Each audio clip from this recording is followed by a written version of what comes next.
రాష్ట్రంలో త్వరలో జరగనున్న ఎన్నికల్లో తండ్రి కొడుకులు చంద్రబాబు లోకేష్ ఓడిపోవడం ఖాయమని, వారికి శంకరగిరి మాన్యాలు తప్పవని, పవన్ కళ్యాణ్ది కూడా అదే పరిస్థితిని మంత్రి అంబటి రాంబాబు తేల్చి చెప్పారు.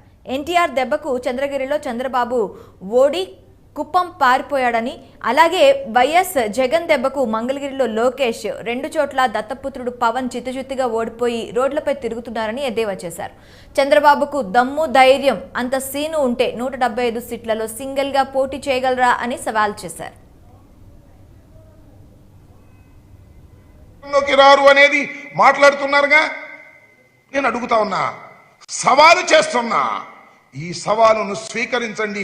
మీ బాబు కొడుకులు ఇద్దరు, చంద్రబాబు నాయుడు గారు, లోకేష్ బాబు గారు, ఈ సవాలును స్వీకరించి ఎస్ మేము సింగిల్ గా పోటీ చేస్తామని చెప్పండి. 175 సీట్లు పోటీ చేస్తామని చెప్పండి. జగన్మోహన్ రెడ్డి గారిని ఓడిస్తామని చెప్పండి. ఆ ధైర్యం లేదు.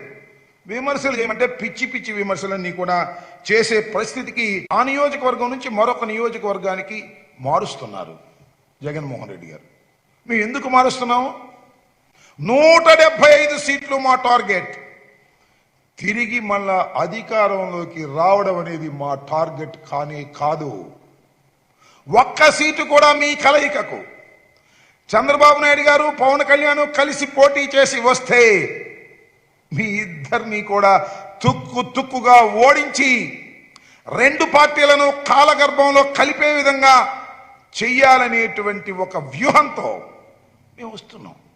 కారణం, ఈ రాష్ట్రంలో జగన్మోహన్ రెడ్డి గారు పరిపాలనా కాలంలో మేము అందించినటువంటి అభివృద్ధి సంక్షేమ కార్యక్రమాలు ప్రజలకు చేరాయి.